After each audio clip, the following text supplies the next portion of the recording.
problem is we shouldn't have spared the rod or the father's hand. Yo, where the fathers at? Kids raising kids, so basically they never really raised but more assisted. Thrown to the system for criminal definition instead of dreaming for better and taking care of your business. I promise, we've been guys from the crib. Thing is, you can call a king a slave if he don't know who he is. Man, it's blasphemy. Why would you treat yourself like that? Stop all that blasphemy. We didn't come this far just to fall right back. Baby, you're a god, you're a god, you're a god, you're a god. Baby, you're a god, you're a god. Baby, you're a god, god, god, god.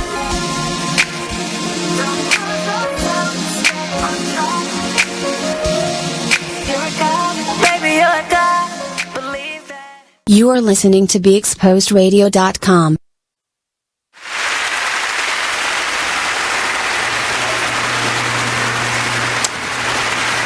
Good evening, this is SkyLyne Radio at Be Exposed Radio. I'm your host, SkyLyne Mark. And I am T, the Busy Bee. Happy holidays. Happy holidays. Which camera are we supposed to be looking at? That one right there. She trying to be all quiet. I don't even know if I was quiet or not, but I definitely didn't know where I was supposed to be looking for the moment. I apologize. Thank you guys for everyone that is tuning in. Again, we are here every Wednesday from 8 p.m. to 10 p.m. on BeExposedRadio.com. You can catch us live here. You can catch us live on Facebook. You can also catch us live on YouTube. And Instagram. Yes, and you can't catch us live on Instagram. You can catch us on Instagram, but you can't catch us live on Instagram. You want to bet? It's not possible. Oh, it's not? No. Really? No, you can't just press live and go back. Like, they don't know what we look like right now. They need to change that. Yeah. They need to change that. Yeah. It's not the same. Boo. So, we're here today. We've been in Baltimore all day. Literally. I've literally been in Baltimore since 2:15 today. Like, and I don't do that. But I was off. You know what? We're about to do a temp check. I'm about to tell y'all about my week, okay? Temp check? I've literally have been working 7 days a week since October 11th, 2019. And I had no breaks. I had no time to myself. Every time I turn around, I was either at work or doing hair. Y'all know I'm the busy bee. I was just going to say, literally, the busy bee. Busy bee was in full effect. So last week, my supervisor told me that I did not have to go to my 9 to 5 all week this week because I work at a hotel and they needed to cut hours. When I say this has been the greatest, most peaceful, I can lay in my bed until noon before I decide to do something kind of week that I've had. I am legit, like, extremely happy. I'm glad that I was able to do this. I'm glad I was able to actually step out today and come to Baltimore earlier than expected. I made money. Like, so much good has happened this week. I feel more relaxed. I don't feel overwhelmed and drowning in my mess. I was able to get another part of my project completed. So, I'm one step closer to a whole completed project. I'm definitely proud of myself. Today we passed out gift bags to the homeless. Gift bags? Yes. What consisted in that gift bag? Let me tell you. I surely don't. I just knew to bring toiletries. She knew about the hygiene and feminine products. So before and during, we met up with T at 3 Bean Coffee off of Key Highway across the street from the Inner Harbor and right there in Federal Hill. We was passing out gift bags. We passed out a total of 72 bags today to the homeless and less fortunate. We walked all over town.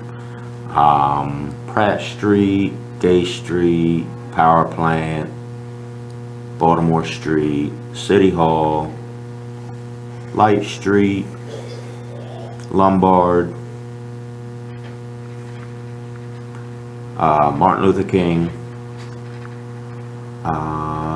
What am I missing? I'm missing a street in Guilford Ave. We walked we walked. Yeah, we walked a lot. And, you know, it was really weird. For the first time today, I think we actually give...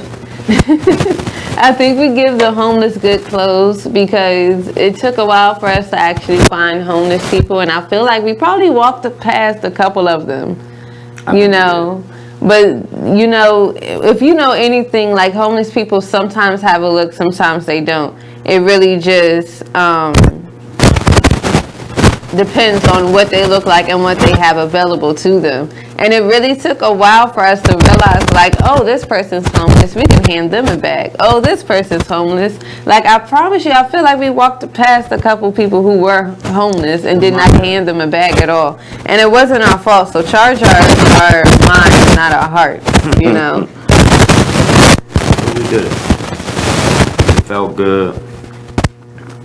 I don't do nothing Thanksgiving.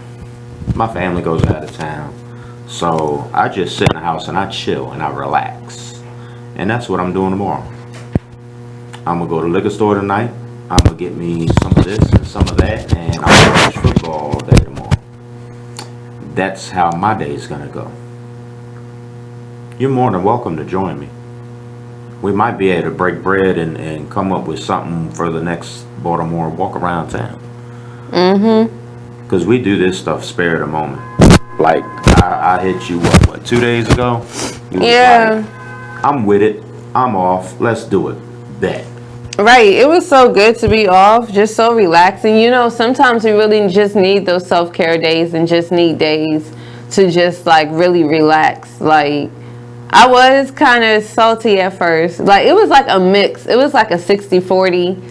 60 meaning... yes, I'm happy. 40 meaning dang, like I don't even gotta go to work next week. And then I asked him, like, so who's going to keep up with my work? Like, who's going to do this? Who's going to do that? He was like, oh, we'll have that all covered and we'll have you all caught up by the time you come back. Caught up? Man, what? Oh, because I'm a week behind on one of my assignments. I have like 3 different assignments and I'm a week behind on one of them. But I'm only a week behind because it's so much work into doing it. Right. So he told me he'll have it all caught up by the time I get back. Thank you. I'm impressed. I'm happy. And then I can start fresh and then I can be on it, make sure everything's in tune. I can actually start the process like it's supposed to be. I'm extremely happy about it. I'm extremely happy that I got this week off. The only thing that I'm missing right now is definitely a full body massage. You know, that's the only thing I'm missing out of this. You know what? I gotta reiterate my comment about tomorrow. I'm not sitting in the house all day watching football. Derek Chase, some of y'all know him as D Chase, has a dinner and after party for the homeless at the garage, 6 East Lafayette. So that's where I'll be. 5.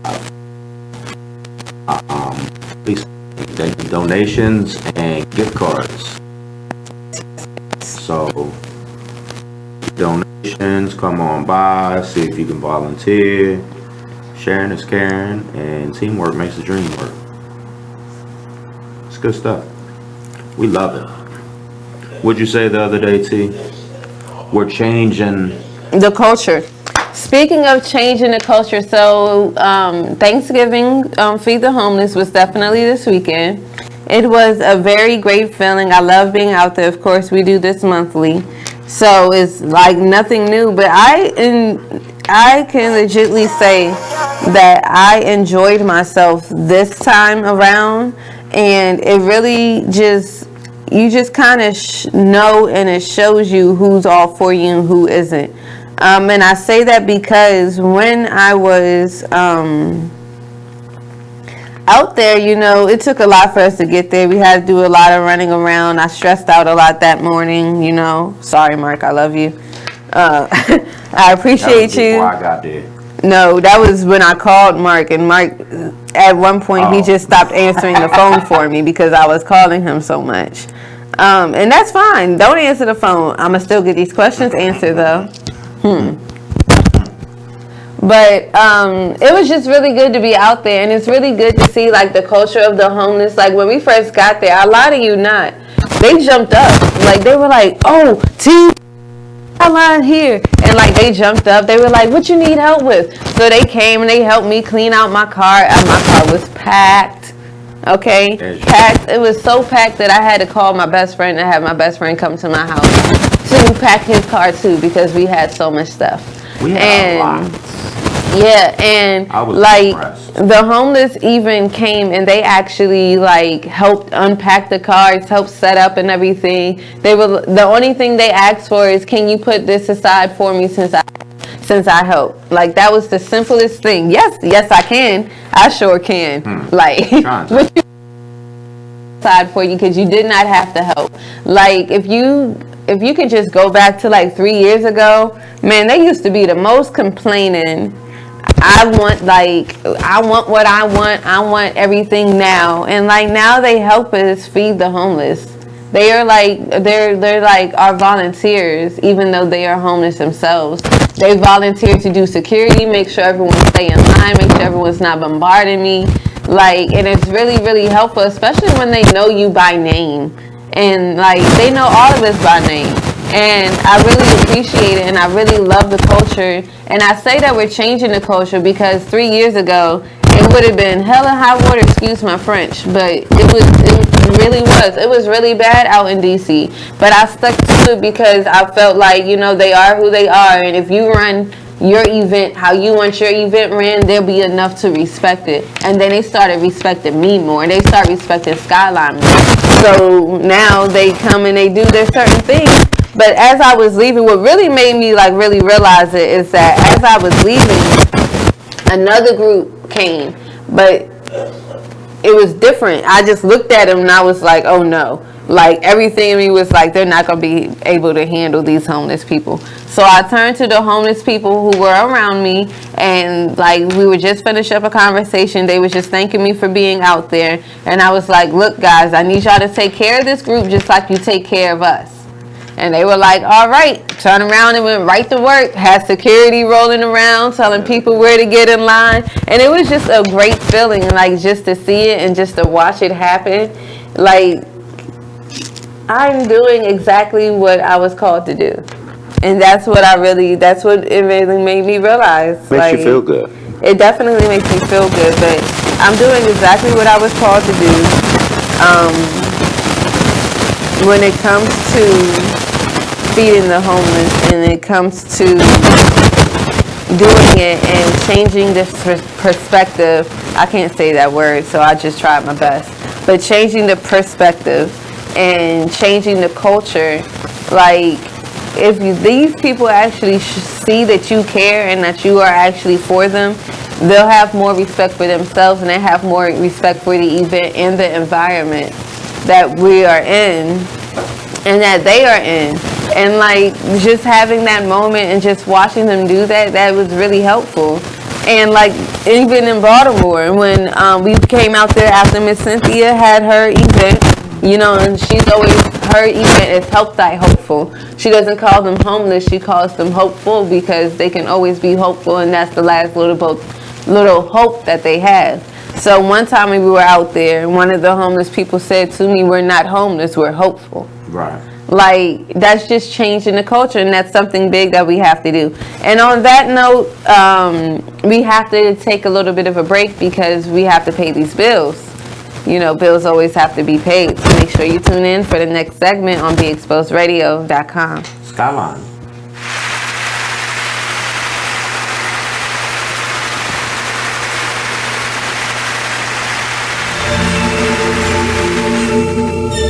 Like the one thing you always gotta remember is people gonna try to project their insecurities onto you.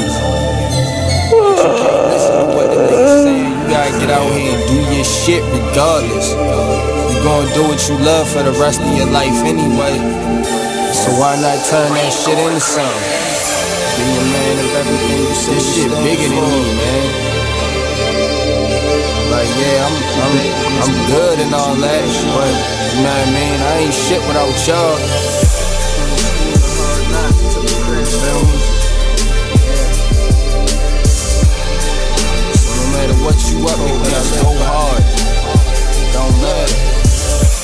imagine how I really having nothing is? Stomach growling, you ain't got no food in the fridge. Surviving on a jail diet of water and bread.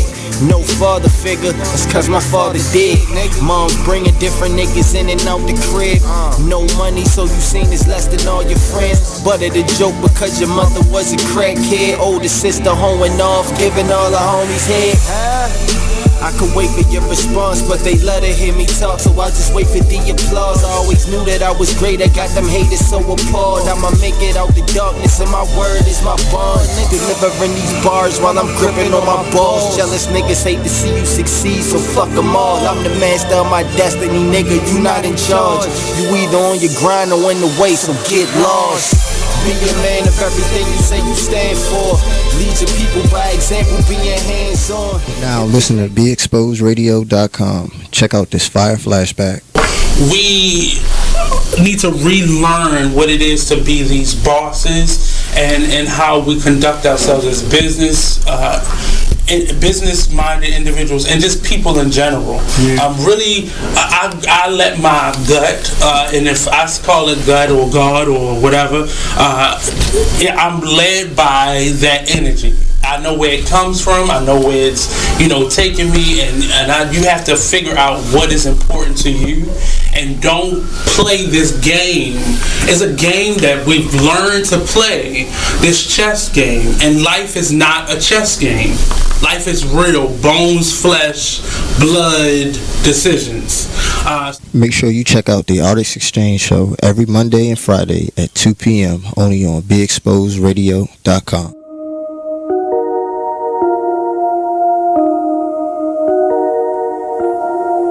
This is a Poverty ENT exclusive.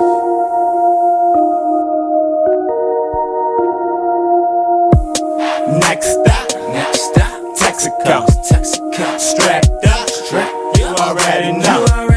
Fuck niggas hate, that's how it goes. Bros with me, yeah, it's time to go.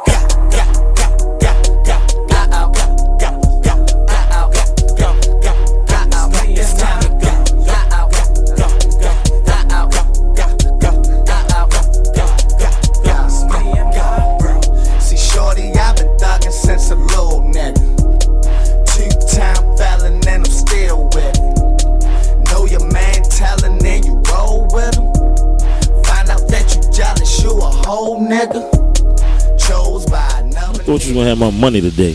Man, it is what it is. Then last week you told me your wife was cooking. Man, it is what it is. Then again, I don't think I want your wife cooking because you don't like it. Well, it is what it is. This Fly T Miles, also known as Tyree Miles, and Mr. Miles the writer. Hip Hop K. Check us out every Friday on Be Exposed Radio. It is what it is, 9/11. Are they ready to? I know they're not ready to accept it, but yeah, exactly. That's my whole thing. Like, how many of them are really ready to think about it like that? None. Like I think the problem is like I don't even know how we got here, but it's inbred. Mm-hmm. You're not born to hate people. You're not born to distinguish between black and white and Asian and Hispanic. That's something that you're taught. You're taught. Point blank, period. Straight up.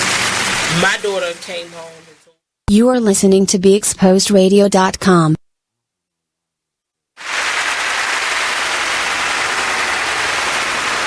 We are live, and we are back. Thank you everyone for tuning in. My name is T the Busy Bee. I'm here with Mark SkyLyne. We are the only two here today. We do not have a guest.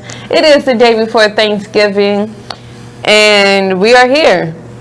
We didn't want to have a guest today. We wanted to have a show that we could talk about anything. Mm-hmm. We can talk about SkyLyne. We can talk about the dinner and after party for the homeless tomorrow. We can talk about the M&T Project holiday toy drive on December 14th. We can talk about SkyLyne Foundation's Feed the Homeless Christmas edition charity event on December 21st in DC at Franklin Square Park, December 22nd in Baltimore under the 83 Bridge. We can talk about sports, Well, we're going to start at sports. So just for you guys, as a little update, you know, I play fantasy football. And I remember at one point I was in first place. Now I am only in 5th place. However, I do foresee a W in my next week moves. So prayerfully, I'm able to get that W and I can be back in the playoffs. I'm trying to work my way at least to the playoffs because, you know, it's about that time. Also, I must say that the Redskins won this week. I'm super proud of them. Yay us. Finally. Yay. Who did y'all play? Who did we play? Yeah, who did you play? I think we played Miami. Oh, no wonder. Yeah, I'm glad because Miami is like the worst team, and it's really crazy because Miami has always been the worst team. So just to watch the Redskins take so many L's like they have always been, which means for the last couple of years, maybe for like the last 5 years, I see them take a lot of L's. At one point, they had a 1-13 record. I believe it was like 1-13. Well, I think they have a 1-13 this year, don't they? Did they win a game this year? Mm-hmm. Miami only won one game. Yeah. So everything else has been a blowout. That's horrible. Like, how do you? Blowout. Yes. Speaking of blowouts, what's going on in Baltimore? I'm gonna tell you what's going on in Baltimore. One man, Lamar Jackson. Well, yeah, I don't think it's just Lamar though. It's Lamar Jackson because if you take him out the loop, you have a mediocre team. I don't think so. And I'm not saying Baltimore is mediocre, meaning they're not a playoff contending team. They have the formula, they have the ingredients. But why are they 9-2? Honestly, why are they 9-2? Lamar Jackson. Look at what he's doing. Yeah. They're not beating their opponents. They're manhandling. They're having their way and then some with their opponents. And they're not playing bad teams. Their last 4 games are playoff contending teams. Yeah. And they're beating them by like 5-6 touchdowns. Yeah. Come on, man. Like, Lamar don't even play the 4th quarter. Literally.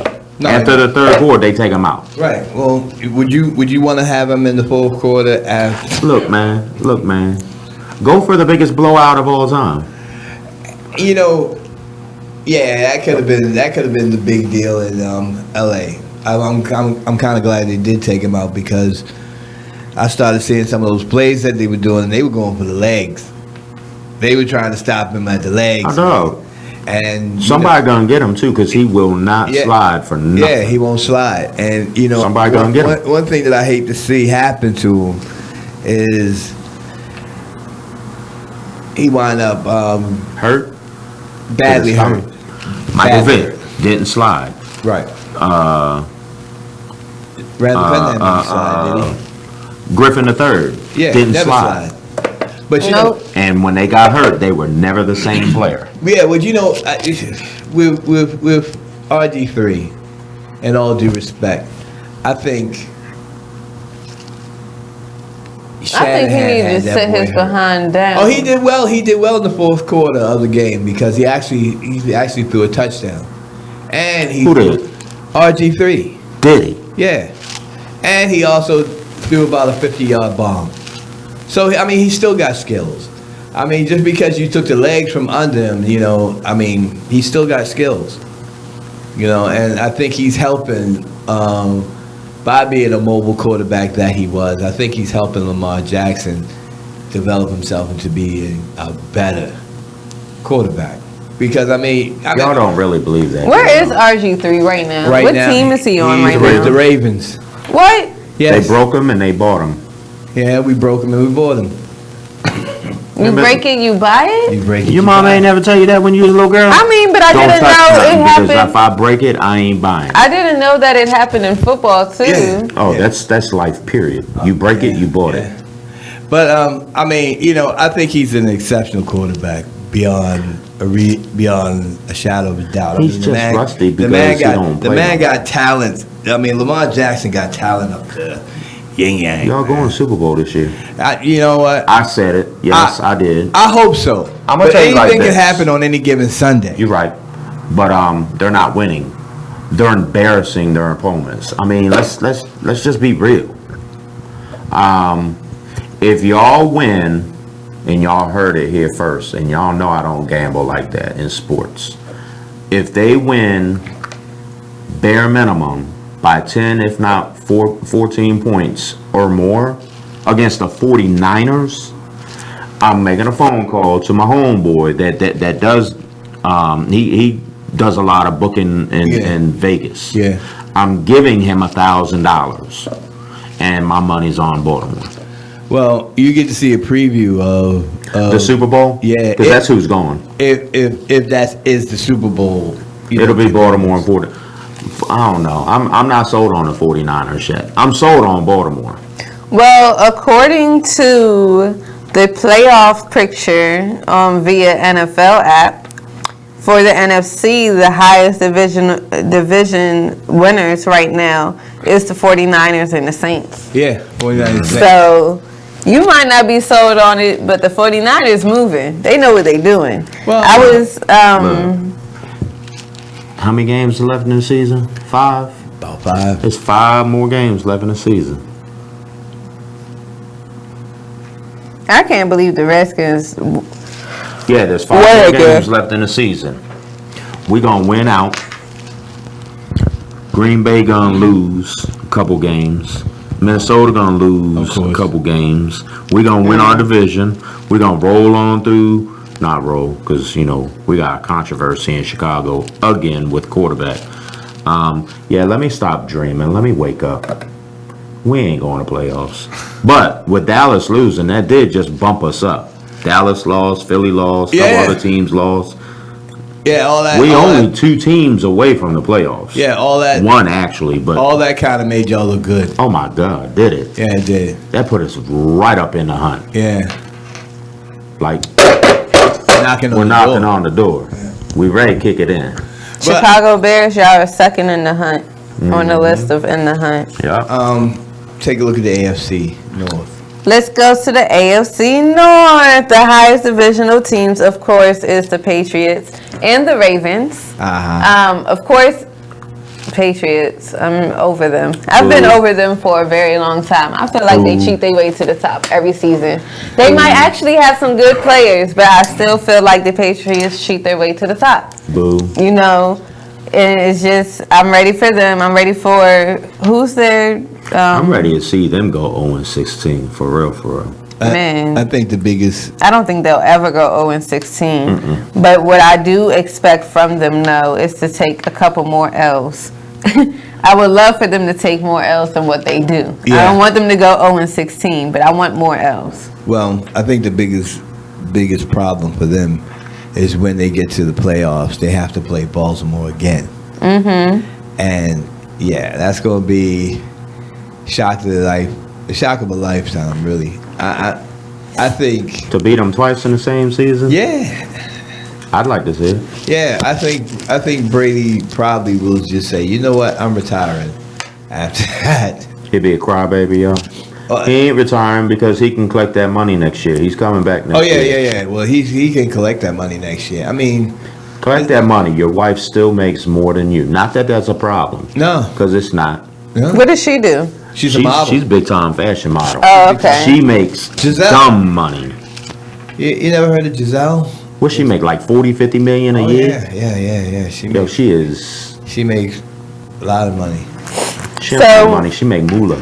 And how do you all feel about the Ravens going? Oh, it's 8:30. We done slid all past this break. Just keep going. No, we didn't go past the break, but keep going. Oh, all right, cool. Yeah, anything to get you. Anytime he's in here, just keep going. Anything to get you woke. Okay. I'm awake. I don't know why you keep saying that I'm not Because awake. You're not energetic. You know what's still alive. I'll be waiting for that energy to just bust through the door. Like, I want to see the energy come. At one time, the energy just came through the door before you came through the door, and I was like, oh my God, can't you just tone it down a little bit? Do they not know we're still live? Yeah, we could be live. we could be live. But I'm just getting my honest opinion. I love it when you have that energy when you go, okay, guys, my day was. I ain't gonna lie. There's something about whenever we do something with the homeless. I be tired when we're done. Well, you know what? It's a lot of work. Look. It's a lot of work, man. Everything was cool. Putting the sandwiches together was just tedious. And that can be, because how many did you do? 72. My 72 sandwiches. My son was like, "Can I have a sandwich?" I said, "Yeah, go ahead and make one." But Dad, you got a whole bunch of them. No, these ain't mine. Right. These are my people's. Yeah. But see, you'll get tired from doing it. Yeah, you're exhausted, but it's something that you guys do all the time. Sunday, I got in. I ate my to-go tray. I went right to sleep. I could have counted to 30 and I wouldn't have made it to 15. I was out. Oh, yeah. Yeah. I woke up. It was, I don't know what time it was, because I woke up, fell asleep. Like, I came home, I ate, I fell asleep, I woke up, I went upstairs, went to bed. Fell asleep. Woke back. Like, I didn't sleep continuously through. Mm-hmm. But when I finally was like, you know what, let me get comfortable. Let me get comfortable. Let me open my windows. Let me turn my fan on. Get my bedroom cold. Yeah. And I was done for the night. Mm-hmm. Yeah. It was ball game. Yeah. I slept so good. Yeah, usually after Feed the Homeless, I'm a little pooped. I don't set up any type of events or anything on Feed the Homeless weekend unless, like, I have no choice. I remember my church, we had this humongous Thanksgiving dinner. Well, we did it all the time. Mm-hmm. But this year, it was humongous. And I wound up cooking at least 17 turkeys. I mean, that's a lot. Yeah. See, that'll put you to sleep. That was from Wednesday morning. I think I had two ovens, so I could at least put 4 turkeys in each oven. But still, after about 6 to 8 hours and you changing more turkeys, you were done by the time the AM came. Plus, you're making everything else too. You know, all the fixings. But when I say the appreciation you get out of it, mm-hmm. You know, even though you're tired, it's like that one person saying thank you. You know, you really saved my life today. Or this is the first time I ate in about 2 days. Mm-hmm. It makes you feel you don't great. know what their life, what they go through on a daily basis. Right. You know, I have an idea. I do, because I had a makeover done, and I had this stuff in my bed to make it look dingy and dirty, and I had icing on my face. The makeup was so thick, but I looked dirty, nasty, filthy. Yeah. I smell good as hell for a homeless dude. Had raggedy clothes on. I said, yo, I'm hungry. We go to Hooters. The bartender went to ask me if I could go sit at a table versus the bar. And she says, oh, is that you, Mark? And I was like, yeah. Mm-hmm. She was like, oh my God, I seriously thought you were homeless. Yeah. I had a friend who actually, he's a sociology, he was a sociology major at University of Maryland, Baltimore County, UMBC, yay, Retrievers. Retrievers. I don't watch college, so I don't care. But anyway, he actually had to do his thesis on homeless in Baltimore. And what he did, he actually, not too far from me, a neighborhood, he actually put on a bunch of old clothes, raggedy shoes, and all the rest of that stuff, and slept in an abandoned building, and actually, you know, mingled among the homeless people for 7 whole days. And we want to do that. And not in the wintertime. He did his in the winter. He did his in February. Mind you, it was cold. It's gotta be spring or fall. It was cold as hell that February. It can't be hot as and it can't be cold as right. You can't be out. I mean, people don't want to go out there in 20-degree temperatures You know, I mean, I wanna 90-degree temperatures. I want to do everything. I want to do extreme hot heat, extreme cold, rain, snow. Yeah. Maybe not all night, but for real, all night. Yeah. Just to see exactly what they honestly go through. So my school, actually, my college, we did a homeless night where we had to sleep in the yard. I don't remember sleeping in the yard. I remember being out there, but I also remember making it back to my room. Like, I don't know if I'm comfortable with like actually sleeping outside just yet. Well, like, you're not comfortable. I'm good. You're not comfortable with it unless you really have to do it. That's when you get comfortable with it. You don't have to deal with the unbearable cold unless you have to deal with it. Unless you want to. Unless you want to deal with it. You know, shoot. I know people that lived in houses so drafty and everything like that, you wouldn't even think they had heat. You think someone's home and it's your window that's whistling. Right. You know, from the cold. And, you know, it was something that they, you know, they had to deal with. I mean, they, you know, did the best they could, put plastic up at the windows or whatever they had to do, put like towels in the gaps just to close up the, you know, from the draft. But they did it. You know, the human condition is something. We static. Really, a lot of static. It might be coming from one or the other. Hold on, let me see. Keep talking. oh, okay. Oof. Yeah, you looked at me like, be please. No, I thought it said she looks terrible, not the static is terrible. About to say, no, I don't. I look good. It must have died out because Okay, cool. Yeah, I don't hear any either. Maybe I should like move my phone away from everything. You should be alright because Put that Boom. down. microphone, so you should be alright. But it's 8:38. Keep going. We good? Yeah, keep going. We good.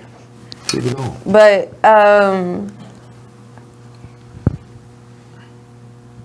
Womp womp.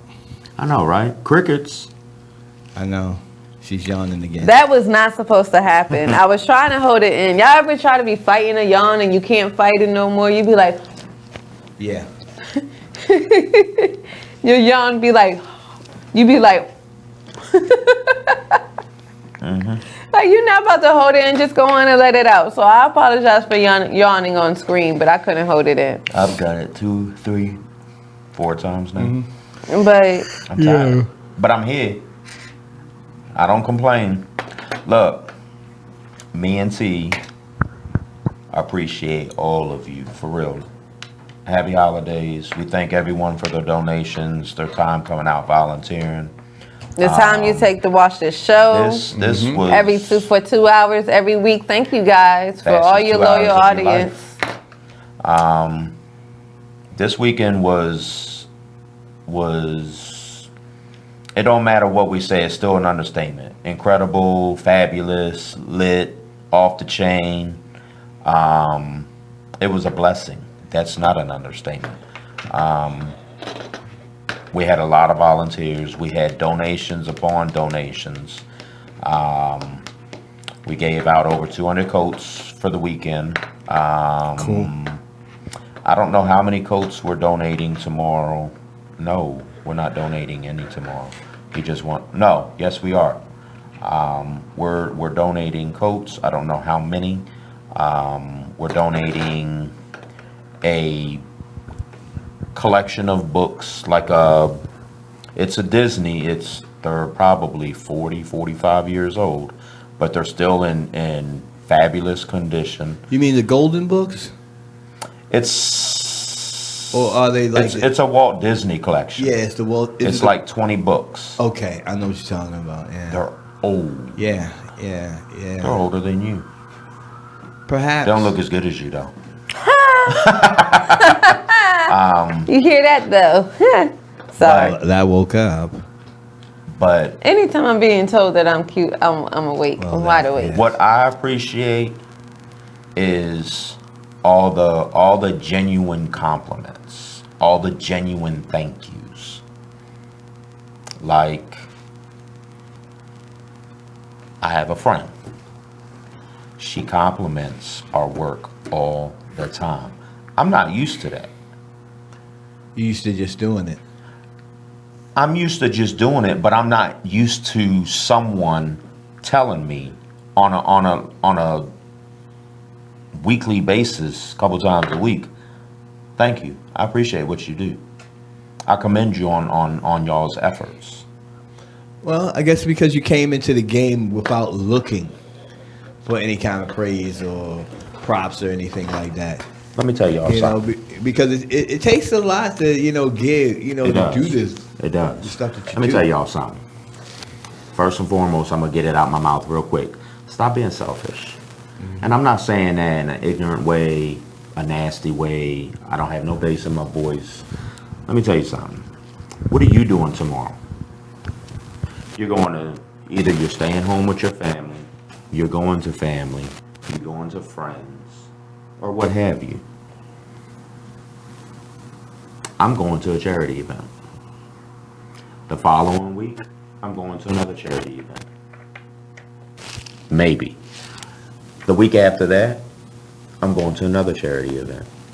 The week after that, we have SkyLyne Foundation Christmas charity events for the homeless in DC and Baltimore.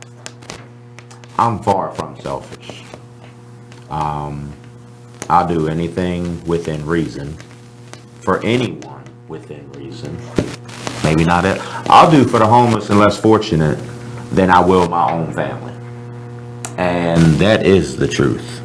Mm-hmm. I don't cook no big dinner like the homeless for my family. Never have. Probably never will. Because I don't deal with a lot of my family at all. I don't really celebrate the holidays.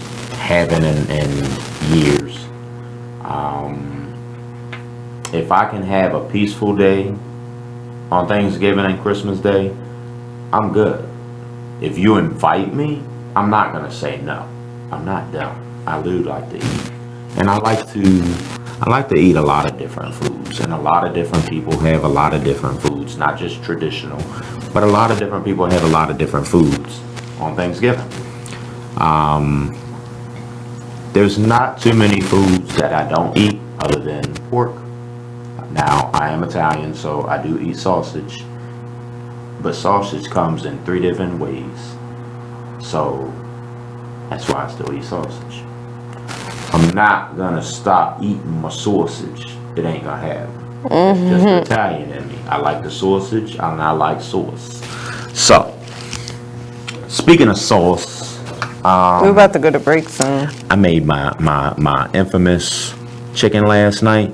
Mm-hmm. Oh my God. With the Chipotle yes, chicken? Yes. That chicken was bomb, y'all. Oh, super bomb. Super bomb. God. Super bomb. I meant to bring you some. Because whenever I cook one of my infamous dishes, I always bring you some. Mm-hmm. But yeah, it's like every time I cook it, it tastes better and better. So next week, if y'all want some, come get some. $13 a bowl. I'm making lamb stew. Tiana will tell you next Wednesday how it is, because you're getting some. Okay. Yeah, lamb stew.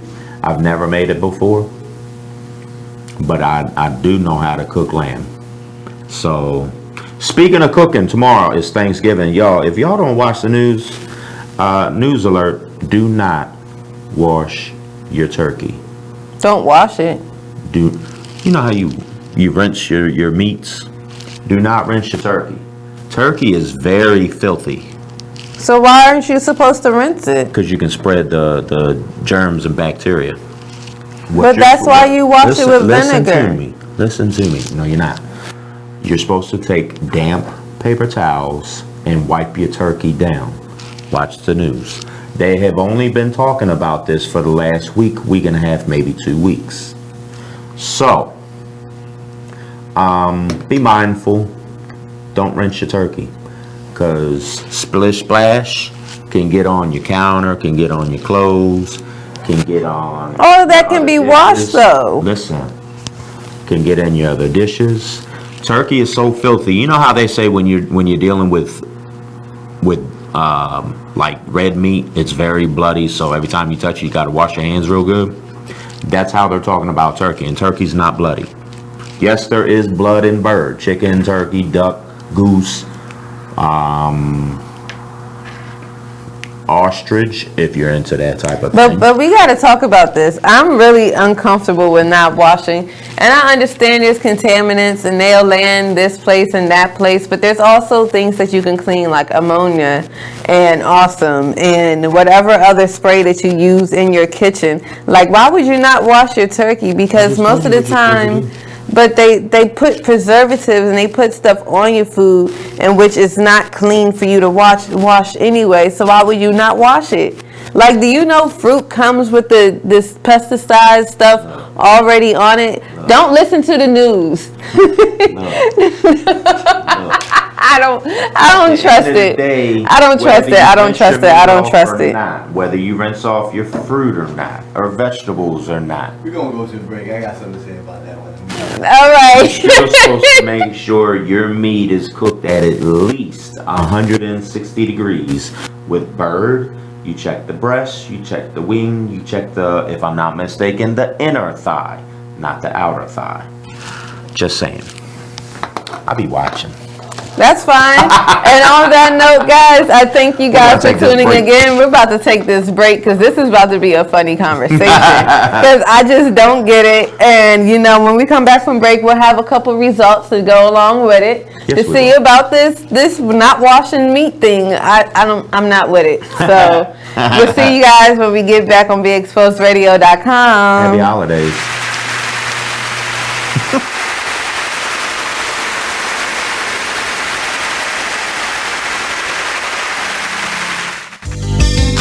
Long live Pop.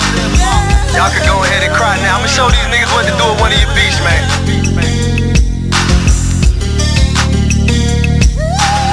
I am Gas, by the way.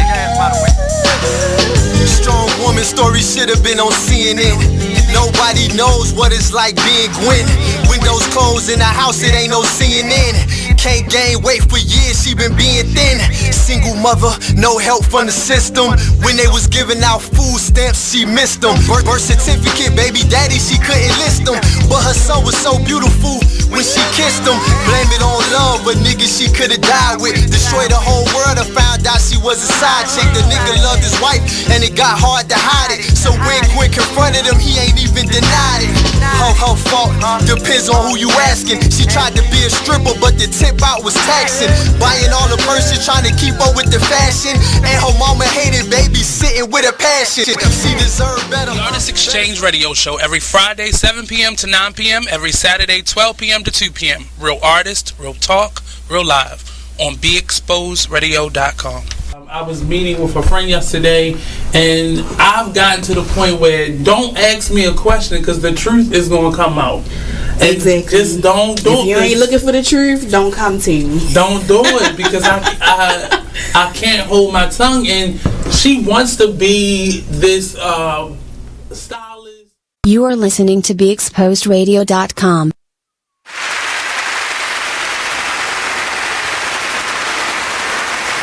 Just like that. And we're back. Just like that. Just like that.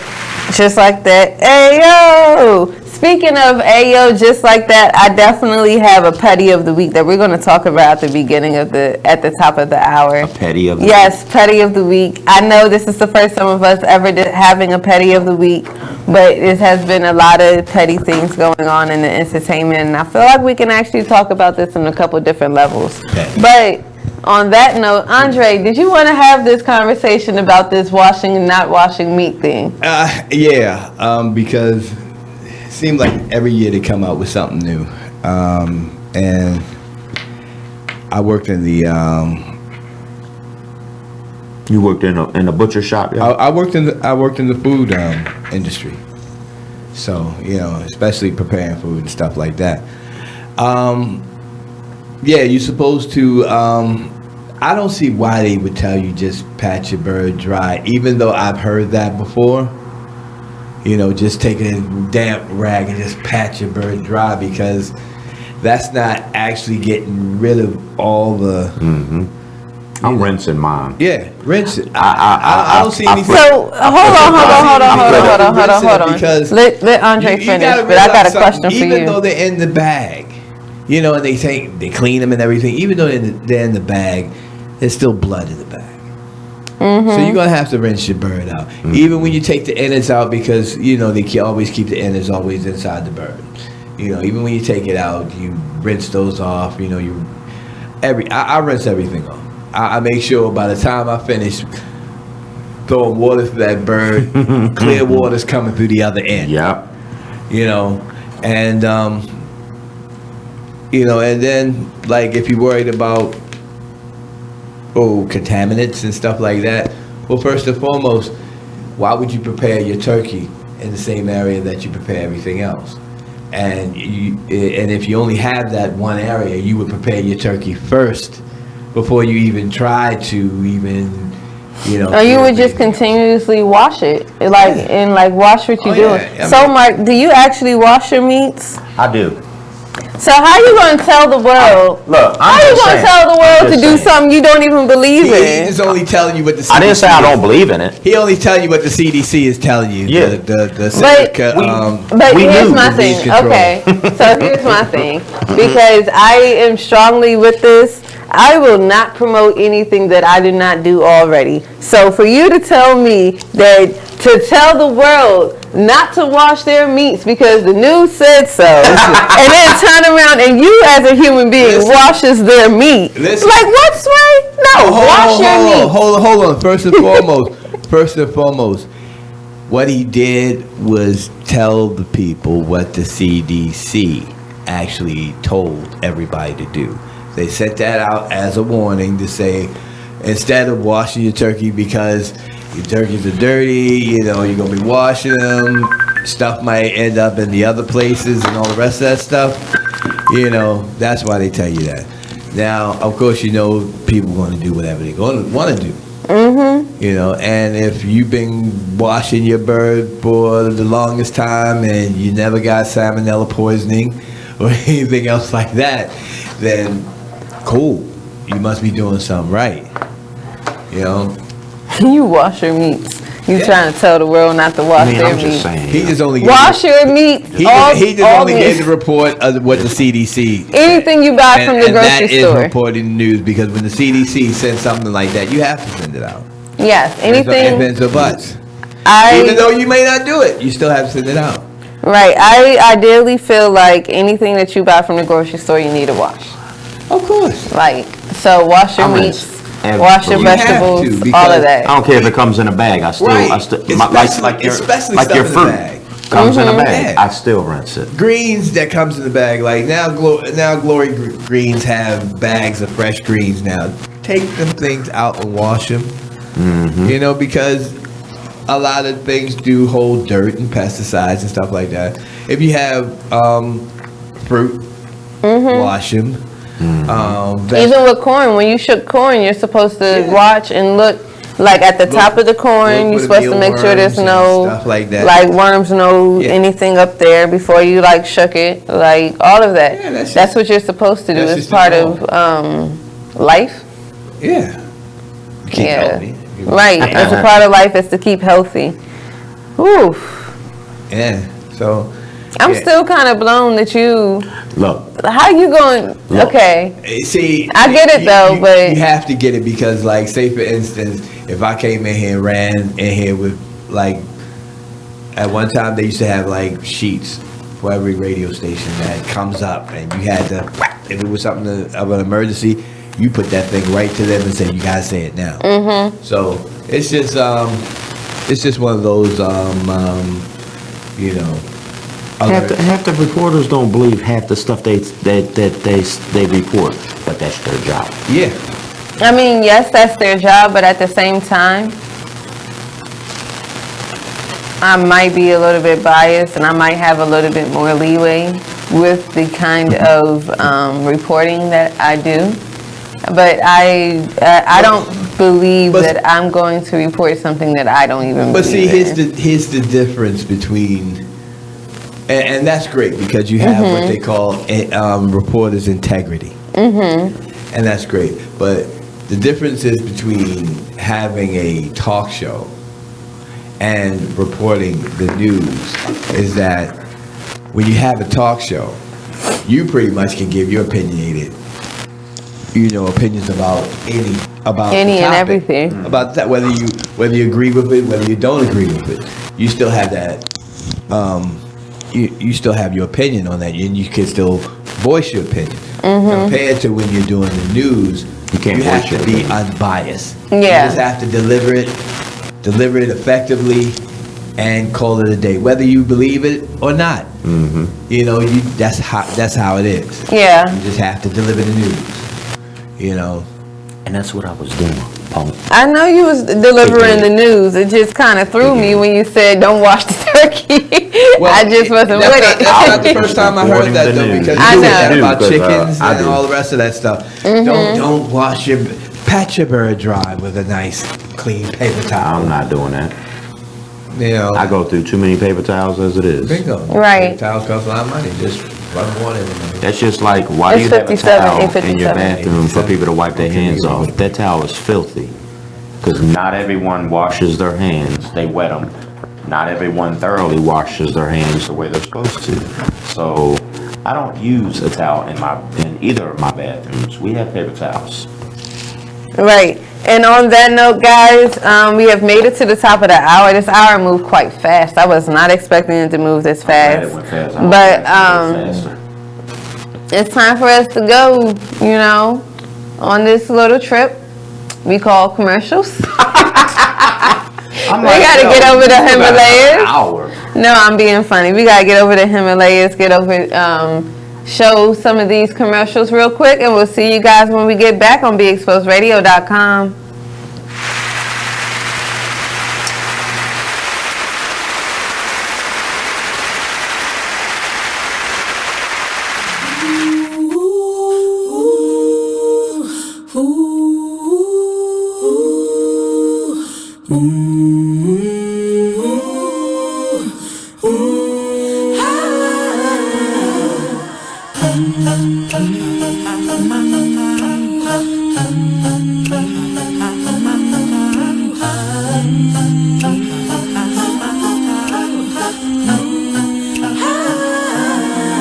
You're like an internal bleeder. Can't see your pain, but it can silently kill ya. So deeply wounded, but don't say a thing. Too afraid of what the people may say or think. So you just sit there and you suffer in silence. Your pride won't let you just uncover your secret. Don't wanna look weak in your image, it ain't worth losing. So you just act as if it's nothing happening. God sees you, and God hears you. Yes, God loves you. You're like an internal bleeder. Can't see your pain, but it can silently kill ya. Suicidal, depressed, but you won't say a thing. Too afraid of what the people may say or think. You are listening to BeExposedRadio.com. Go. All right, we gotta go. All right. And we are live, and we are back. Thank you guys for tuning in. Yo, can we say that on the air? Can we say that on the air? No, because we just know better. We can say we're knowledgeable enough. Yeah, we to watch feel our like- because we're knowledgeable. Yeah, to feel like we But gotta wash them that meats. response, that phone call, that response on why we wash our meat, Mhm. yeah, it's real. It was funny, but it was It was. really real. Okay, so this show in particular, I want to dive in what's been happening in the entertainment world. I know you probably don't know, but you'll probably be able to give some input into this anyway because it's so many questions.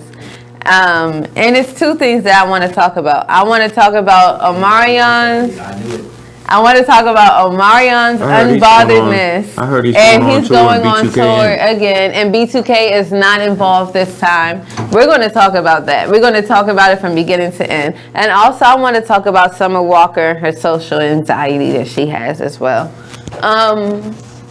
Both of them are actually important. They kind of run parallel, kind of don't. But we could start off with Omarion. So for those who need a little bit of background story, Lil Fizz and Omarion, J-Boog, and Raz-B all used to be in B2K together. Remember that, okay? Lil Fizz, Omarion, J-Boog, Raz-B all used to be in B2K together. Last year, Omarion decided, I'm going to say it was Omarion who decided to put together the tour to get everyone on board. In the middle of the tour, you hear Raz-B talk about Chris Stokes is there. I don't want him to be there. I'm dropping the tour. Then all of a sudden, you know, Raz-B is back in the game. Everything's good. Then, you know, a couple weeks ago, you thought everything was fine. You know, that's perfect. A couple weeks ago, it pops out that, you know, Lil Fizz is with Omarion's baby mother. Like, not only is he with Omarion's baby mother, but they're like in a whole relationship. She's trying to put it on blast. And the whole time, Omarion is acting so unbothered. So there's two things we got to talk about within that, but we're going to get there. It's acting so unbothered. I have a question. Wait. We're going to get to the questions because I got questions too. Yes, but we're going to get there because I got questions too. But the next thing that Omarion did, because you got to work in silence, and sometimes you got to move in silence, on Lil Fizz's birthday, which was yesterday, he dropped his tour saying that he's going on tour. He put Bow Wow on the tour. He added more people and left B2K out of it. Now, if I say that is not a boss move, that's the most... Sometimes the way that you have to respond back is in silence. And I am very surprised at the way Omarion worked. Can I Yes. Where you want to go with these questions? Because I'm telling you, I got questions too. Are these people anywhere over 30? Because it sounds like some little immature stuff. They're honestly, B2K, I don't even know how old B2K is. They should be in their 30s because I was in high school. I was in middle school when B2K was out. So they have to be in their 30s by now. Let me see how old Omarion is. Omarion is... That sounds like some high school stuff. Omarion is 35 years old, which means the rest of them have to be about 35 years old as well. Excuse my language. Really, excuse my language. But aren't you a little fucking old for that? I mean, yes, and I feel the same way. I legit feel the same way. I'll tell you why. And for everybody who was a B2K fan and who's now in their 30s should be looking at these like, what in the hell is wrong with these people? So, you know, I mean, aren't you supposed to, you know, evolve more as you get older, especially when you get into your 30s? Don't mean you do, but that doesn't mean you do. But I mean, and the seriousness of it all. I mean, come on now. I mean, Omarion and them, you know, they hold a very small blip on the radar right now. Ain't nobody Ain't nobody paying them half the people. If you had to choose Omarion and B2K over going to see Kendrick Lamar, I'm going to see Kendrick. Mm-hmm. You know what I'm saying? So, first of all, they're not relevant. And if you're going to do a tour and you're going to do a reunion tour, get everything done first before you even announce, oh yeah, we're doing the tour. I mean, but I feel like everything was already together. This is the second year, though. See, the thing about it is, the problem is that they're too busy hashing up a bunch of crap on each other. Oh, you know, yeah, Lil Fizz and Omarion's mother, like I really care. Because it happens every day to people we don't even know. Pretty much. You know? So who cares? So if Omarion said, fine, I'm just going to do a tour without them, and I'm going to bring Bow Wow, has been, and another person, has been, on this tour, get your money. Why you worrying about what these Negroes doing? I feel like this. I feel like it's definitely. I feel like I don't care if him and Lil Fizz were not friends when they were in the group. If they always butted heads, I really feel like Lil Fizz crossed the boundaries. But you also have to look at. I feel like April crossed the boundaries. Like, bingo. You have to look at the baby mama too. Not everyone can pull a Black China. So. And to be honest with you, if anybody who had really respect for themselves, they wouldn't. They wouldn't do that. Black China. They wouldn't. They wouldn't try to pull a Black China. You can't. But you know what? Here's the thing. That. Here's the thing about it. When you look at this world of so-called entertainment, people get so caught up into the bullshit that they don't really look at the meaningful stuff out of it. This reunion could have brought a lot of money in their pockets because they do have fans that still do love B2K music. I mean, I'm not doubting that. This also isn't the first year for the Millennium Tour either. This will be the second year. Well, so they were already on tour. And that's fine. But, the one thing that I forget what group it was. I saw a documentary. But they hadn't been together for New Edition 8-9 years. No, it wasn't even New Edition. It was a band. I forget the band's name, but it's all relevant. They hadn't been together for over 25 years because of this and that and other thing, and they came back together for this tour. And mind you, there was still some gripes, but they were like, "Hey, look, we're gonna get this money.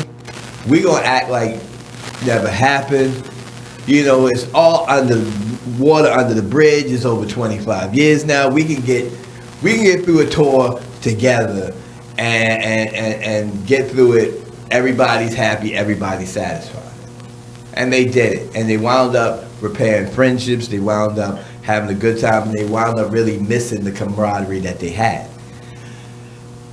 If you still allow that extra bullshit to come in to your whole thing, you're never gonna get that solidarity. I don't feel like B2K ever healed from anything that they had going on, and wherever everything like that fell apart. I don't believe that they actually healed from it. I do believe that they should be much stronger on their brotherhood, yes, and I'm still stuck on believing that, like, just as a friend off of GP Entertainment or not, like, Lil Fizz definitely crossed the line. You're with your man's baby mother. Like, not just his girlfriend. Let me tell you something. But his baby mother. Your man's baby mother. The same man that put you on to make all this money. You're so disrespectful. Let me tell you something. You got to look at where the loyalty lies on both ends. Because, there is a code. And a lot of brothers will stand beside that code and say, nah. I do. I don't mess around with any of my homeboys' girls. Nope. And I'm the same way.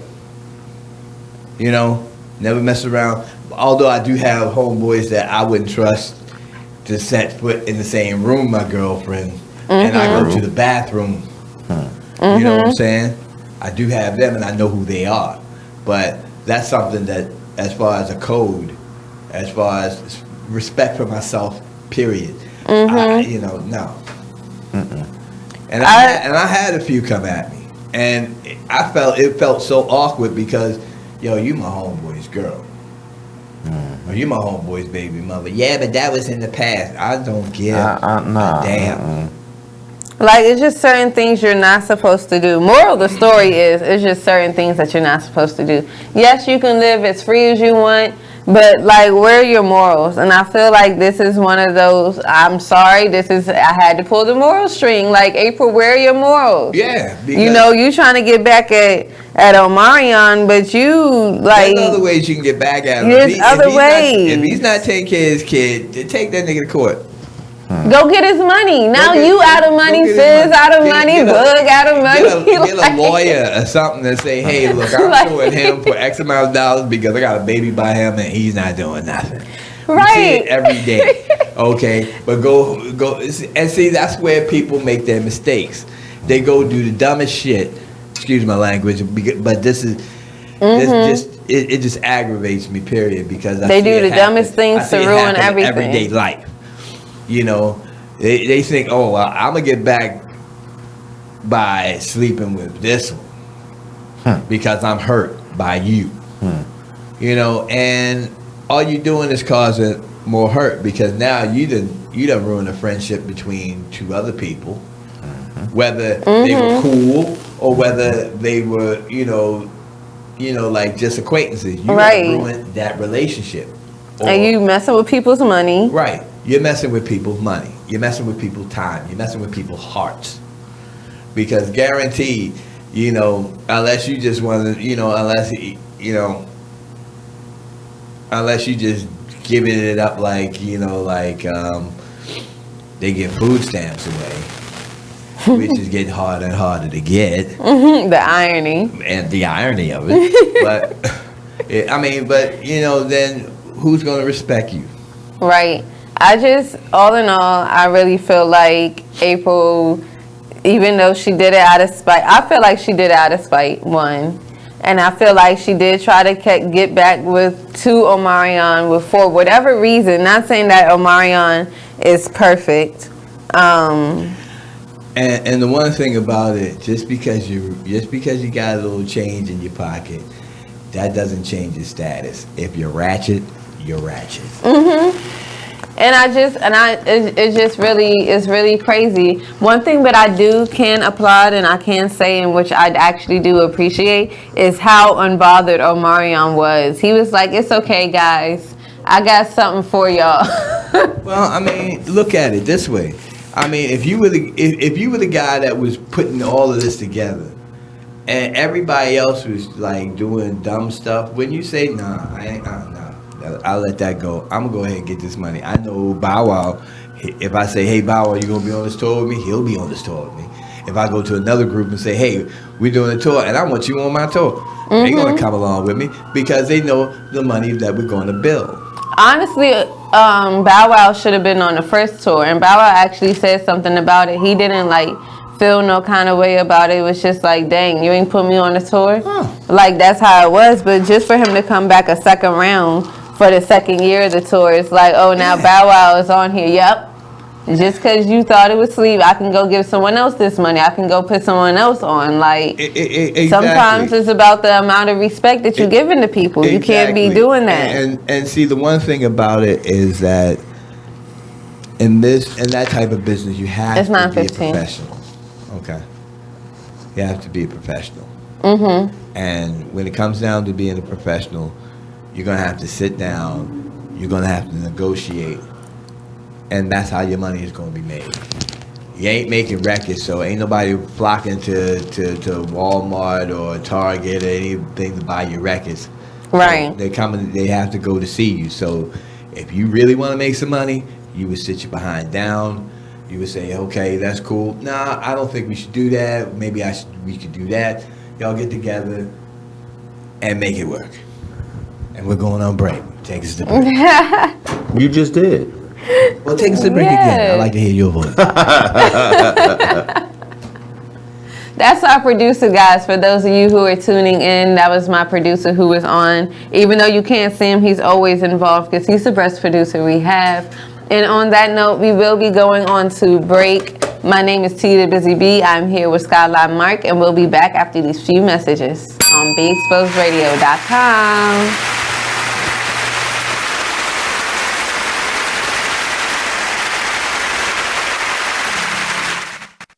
There's a rumor going around that Tyler Perry and Oprah are beefing. Well, let me tell you about this. Tyler, okay, told Oprah, "Bitch, if you don't have my money, we're going to have a problem." Ooh. Oprah said, "What is the problem?" Ooh. You said if I don't have your money, there was going to be a problem. So Oprah is standing her ground like, bitch, I'm in charge. You know, you may have a $250 million studio over there that you film all your shows and movies and stuff on, but I have the empire. That's what Oprah said. Oh, these are her exact words. Allegedly. I made this up. But allegedly. I made it all up.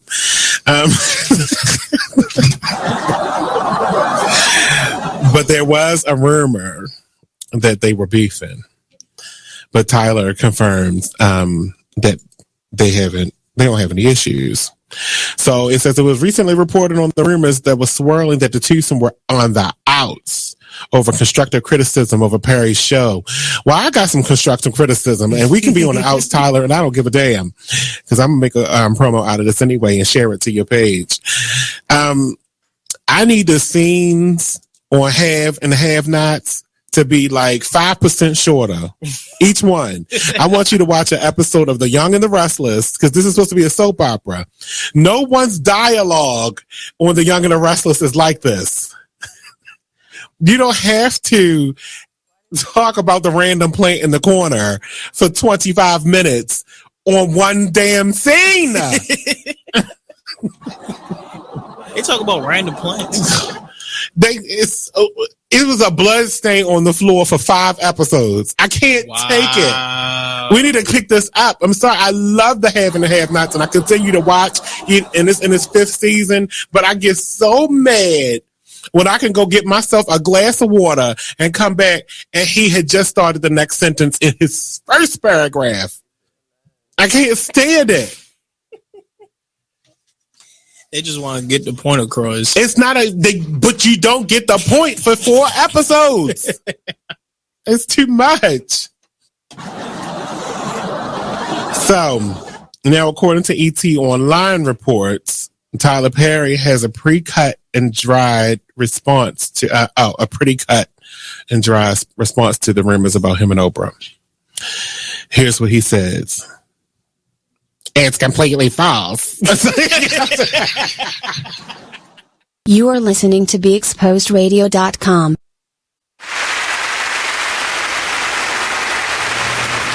And we are back for those who are tuning in. My name is T the Busy Bee. I'm here with SkyLyne Mark.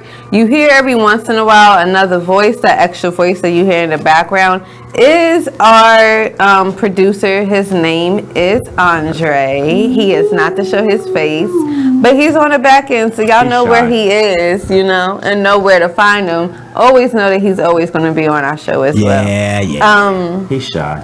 Before we went on break, we were actually, just for those who are tuning in, we talked about what we did today. We fed the homeless. We handed out gift bags to them, as many as possible that we did. I think we did about 70. Outside of that... 72. Oh, excuse me, 72. Oh, so, not to cut you off, the gift bags consisted of... Not to cut you water, off. sandwich, chips, cookies, nutrition bar, chips. You said chips. Okay, let me do it again. Water, sandwich, chips, cereal, cookies, crackers, Pop-Tarts, lollipops, nutrition bars, and mints. Man, that's a nice size bag. Oh, we don't play with our lunch bags. Yeah. And toiletries. Hygiene products and feminine products. Yes.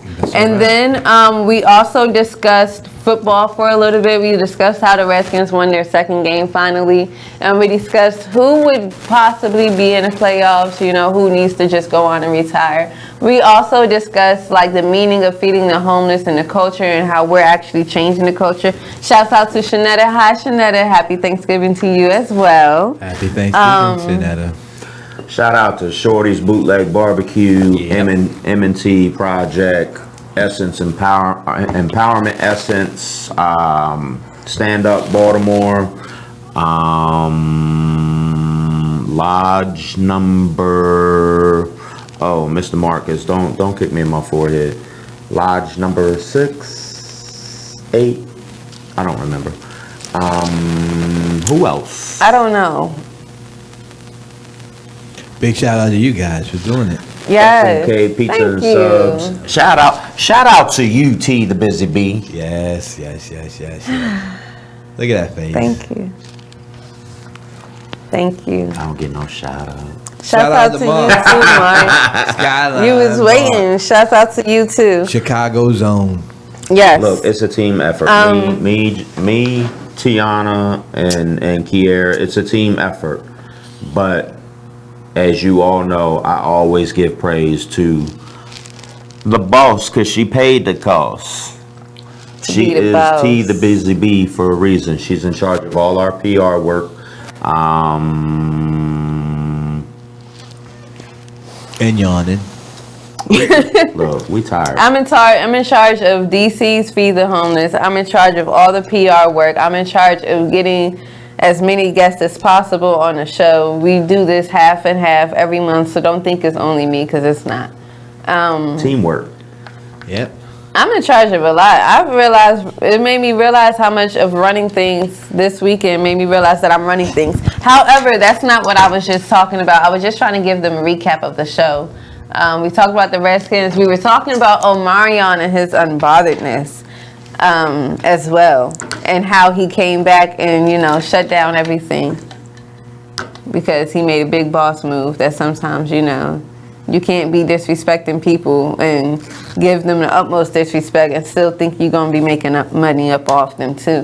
Like that's something like a lot of people. That's entitlement, and people I don't understand. Let's talk about entitlement, because I don't understand where you think and how you think you're entitled to anything of my time and what I do, and you're allowed to say what you want and do what you want and still expect me to give. Like, where's the stop button? Yeah. There you go. Yeah. Like, and there's people out there like that. And the one thing about it, some of them know they're doing it. Mm-hmm. And then some of them really don't have a clue. Right. They're doing it because in some ways we tend to be, if we're people who tend to be givers or doers or stuff like that. Hey, man, we're going to do this. Come on, take it with me. There's going to be folks that's always going to be looking for you to do that. There's always going to be people who, and they get to a point where they feel like you're obligated. You're obligated to do that. You're entitled to do that for them. And it's like, man, look, I don't feel like doing that. No, well, you've been doing it all this long. Well, what's changed? Right. And so sometimes you can be an enabler to a lot of these people who are, who are pretty much selfish. Yes. I actually, and it's really crazy because I think my spirit actually engages a lot with entitlement and with selfishness, and I don't know why my spirit gears towards it. And I say that my spirit gears towards it because I'm running into a lot of situations where I'm getting cussed out for not doing for somebody for them to ask me to do for them. Yeah. And that's a whole level of entitlement that I don't even understand that you even decide to even think that's even okay. What? No, that's not okay. I am human. I'm allowed to tell you no. I am my own being. Right. I'm not catering to you. Right. It's just so much. Some people are not used to the word no. This is true. Don't understand it. Can't comprehend it. Can't comprehend it. Nothing. No to them is a fight word because they expect everybody to just give them.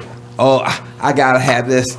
I'm going to go ahead because I know they're going to give me this. And as soon as they hear the word no, I'm sorry, or I'm sorry, you're not eligible, or whatever. It's like, they told me I wasn't eligible. I know I'm eligible. They just ain't got this stuff right. She ain't like me. This and that, another thing. No. You're just not used to being told no. No. Yeah. And no comes in a lot of different forms. Right. I don't care if it's my mom, my son, my significant other, friend, business, personal, whatever. If I've asked you a question once and I didn't get a response, and I've asked it again and I didn't get a response, if I do ask you again and I don't get a response, I'm not asking you no more. Right. Because obviously you don't want to answer it because you are conflicted or you don't want that answer. Right. After the second time, I don't ask anymore. I think I try not to. You know, it's like if I need your help with something, and I understand people can be busy. Oh man, I wish I could, but I can't. But I mean, I don't really ask a lot of people because I'd rather do it myself than to hear the word no. I actually just came to the conclusion I'm learning a lot about myself and I'm stepping more into my truth. I just found out, well, not just found out, I just finally realized that I have a little bit of a fear of rejection. So I already put it in my head that it's not going to happen. So when it does happen, it's like, oh, yay, it's happening. Right. But I do that in order to, like, not make myself feel like I can expect them not to do this. Like, in my head, it's like already the expectations are already not being done, where so the person already exceeds my expectation because in my mind it's not happening. And with that happening, or why I do that, is because it makes you, as weird as it sounds, it makes me feel better. Like, because I'd rather be in my head like, okay, let's go somewhere. I'd rather it already be in my head that it's a no, that we're not going because this, that, and the other. Yeah. Then for me to be like, yeah, we gonna go, and then it ends up not happening. Yeah. Like I was like that quite a bit when I was younger. I always looked at not really look at the negative, but I always anticipated the negative. You know, like if we're going out, say for instance, I'm going out for a job or something like that. You know, on the whole way out there, I'm excited, I'm ready to go. You know, but I'm not building myself up like, look, you're gonna get this job. You're gonna be, you know, this is your job. You're gonna get it. Right. You know? And I used to go in there with like a blank, like, okay, I'm just gonna go in here, see what happens. Whatever works out, and that's it. And that's usually how I do it. But I also learned that your negative energy and your energy is still carried throughout interviews and still carries with yourself. So I recently told, if you all don't know also, I am the owner of the group me for DMV job opportunities. Okay. In the DC and Maryland and Virginia area.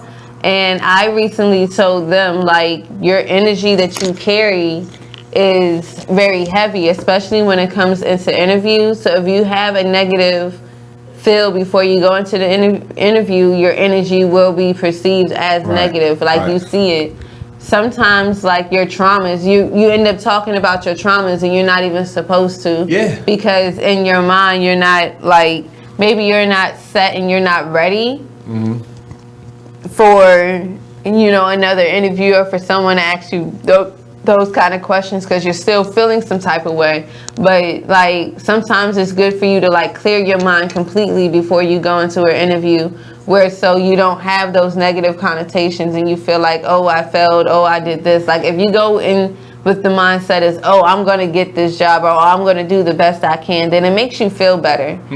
It definitely makes you feel better. Like, I recently had an interview that I know that I flunked. Like, I knew I wasn't going to get the position. And why? Because part of my traumas were still showing themselves. And I just wasn't prepared to be in an interview yet. Like, I don't think I'm ready to start interviewing again. Like, I'd rather just stick to what I have now, you know, build my skills as much as possible, and then go out and interview again. Well, you know something, you know when you're ready. You know, that's something within all of us. We know when we're ready. You know, and a lot of times when we sit back and say, I don't know, we're telling ourselves right then and there we're not ready. So sometimes, you know, if you say, look, you know, I want to build what I got right now, you know, and everything like that, and then fine, then I'll take on those challenges. Well, yeah, you're building yourself up to that point. Right. But yeah, well, but there's a lot of us who feel as though, like, I'll put on a blank.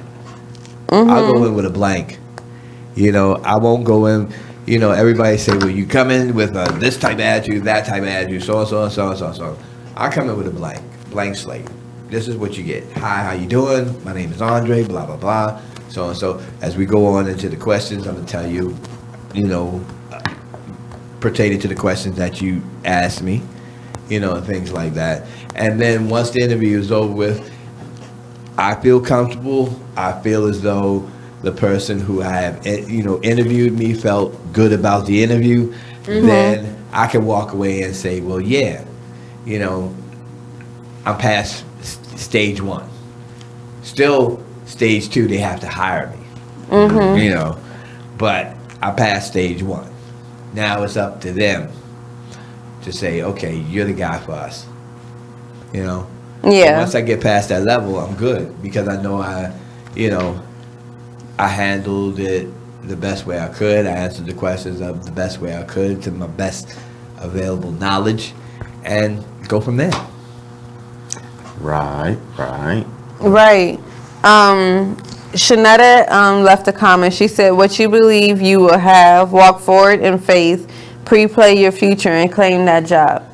Yeah, and a lot of people do that, and I know a lot of people who say, you know, go out there and claim it as yours, and you know, yeah, that's what we should do. But a lot of time it takes a lot for certain individuals to feel that way. Well, I'm still nervous, or I'm having anxiety about it, and you hear, well, claim it because it's yours. You know it's yours. You want it. Go out there and get it. Until it's not yours anymore, and then your feelings be all hurt. Give it to you. Right, and then all of a sudden, you get out there and do it. Not to say anything of her comment wasn't truth, and it is, and I appreciate what she said. But you know, also, people have a tendency to, you know, I want it, but they don't want it bad. That I want it, but I don't know how bad I want it. You know? Yeah. They want that job because it's going to move them somewhere, but how bad do they really want it? Yeah. You know? Yeah. I know the last time when I started interviewing again, I knew that my energy was really positive, and I felt like at any point I can go into anywhere and I was going to get a job because in my mind, this was the last week that I was going to be unemployed. Yeah. So I was getting a job. And you know what? That's the best attitude to have. I remember when I was unemployed for a while, and I was unemployed for like a couple of years, and during the recession, and you know, it was one of those things where it was like, you know what? I'm gonna get that job, or I'm gonna go back to school. I went back to school for culinary arts, and it took me 3 times to get to this one school because every time I went, nobody could talk to me because they were in the middle of the class. You know, but I finally got there. You know, I was like, you know what? I'm putting all my determination here. The buck doesn't stop until I get into that. What happened was I had a job. And I finally got through the door. And I had orientation for the job and orientation for school the same day. Oh no. Same times. Oh no. And it was a hard decision because it was something I was like, look, I really want to do this. I really want to get back in school. But I got to work too because I don't have any money. I called the people who, and it was one of those telemarketing jobs. And I called the lady and I was like, well, I have an appointment the same day as my orientation. Is it possible I can come in the next day and take the orientation? And she was like, well, no, you can't. In fact, I don't know when we're going to have another orientation, so just try back again with us about 3 weeks. I was like, well, school day I come. Right, at that moment. You know, and it was the opportunity that I wanted. And when I got out of it, I felt so, you know, like so energized and so pumped because this is what I wanted compared to something that I had to have because I was broke. You know, which I knew I was going to be wasn't going to be happy with anyway. Yeah, no one's ever broken happy. No. Well, you can be. some people are broke and happy. Uh-huh. Because they don't have to worry about the bull crap that everybody, a lot of people have to deal with. Rent/mortgage paid. Right. Car note paid. Right. Insurance paid. Right. Bills paid. Mm-hmm. Food in my refrigerator, freezer. Got something in mother hover cover. Got a couple pairs of I might jeans. be broke, but I'm good. I'm blessed. Oh yeah, I'm the same way. Like, I pay my bills, and sometimes my account can be on E, and I'm like, you know what? I got gas in my tank, my food. I got food at home, and my bills are paid, and I am okay with this. But you know that there's nothing more satisfying than coming home, even if you got 50 cents in your pocket, and you know that you don't have to worry about your lights going out. Mm-hmm. And you know you don't have to worry about somebody knocking on your door and saying, oh yeah, you're evicted. You know, we got to put an eviction notice on your door. You know, all that type of stuff. Even though you may not have enough money to go to the club that weekend, and everybody's going, but still, you're safe. You can go to the club. You don't have to drink. Right. Drink water. Right. Or you don't have to go at all. Just nope. You can chill at home because you got chill at something in home. mother hover cover. Yeah, you can invite a couple people over to your house because you don't even have, you ain't got to worry about that. Mm-hmm. I don't have to spend that type of money. My bills are paid.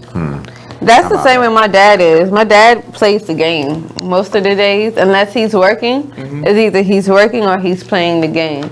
And when he was married, he played the game a lot, and his excuse was, well, I don't have to be out there. Every time I step out the door, I spend money.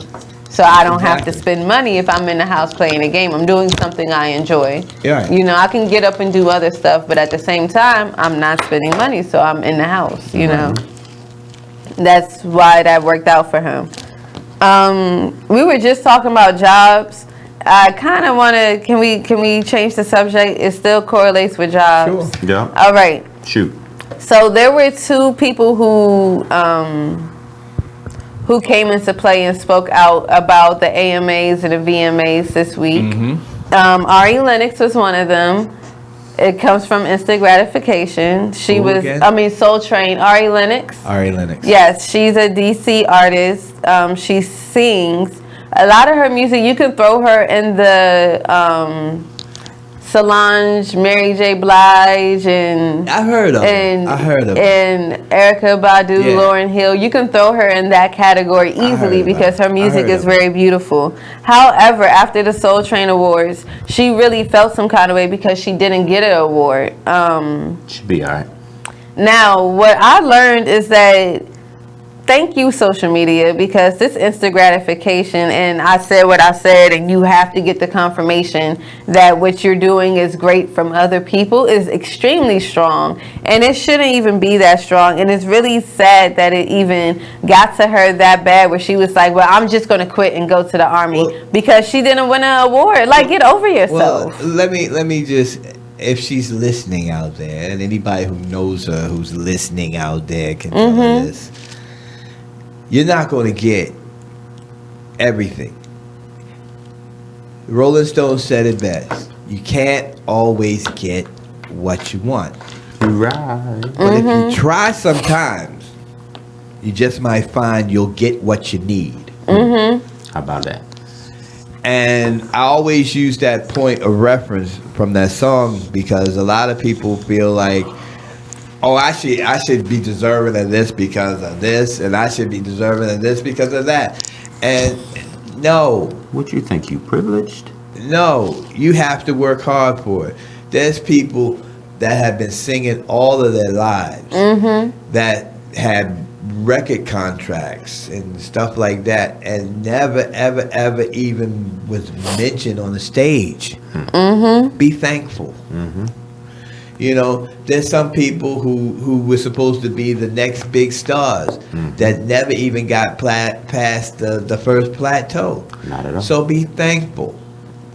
You know, you have a gift, use your gift. Enjoy your gift. You know, don't just use your gift just to get people to like you. Because the same people that's going to like you are the same people that's going to hate you. Right, and the way that social media is set up now, they're so hard on these artists and everything. Listen, like you can't change you your eye should, color. like that expectation and everything. Like, chill out. These people are still human. Listen, you can't change the way you look without somebody saying something about it. Mm-hmm. Really? I remember when I dyed my hair orange. In the beginning, it was a very bright orange. I think you probably seen me with orange hair a couple times. Friends, people who were supposed to be my friends from my own college, they had a group chat at the time, and they make jokes. They made complete jokes out of me on it, and they were supposed to be my friends. And like they turned around and then was like, "Oh well, we're cool with her." No. Like that's an excuse for you to talk the kind of ish that you was talking. Like, how dare you? And you know what? See, if I can't tell you, if you ask me how your hair look, and I'll be like, well, it's interesting.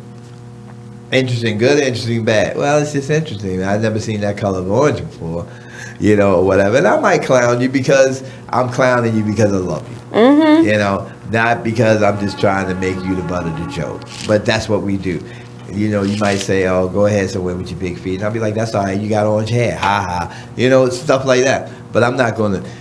When people downplay you like that and have to talk behind your back. I feel like they never really liked you in the first place. Really your friends in the first place. And people will use that word, one, they'll use friend. Mm-hmm.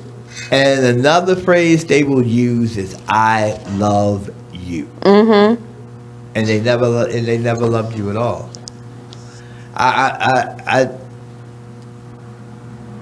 had to discover that myself in the last 10 years, you know, because there was people who I thought were my friends, who I thought who were good. I mean, you know, we were good.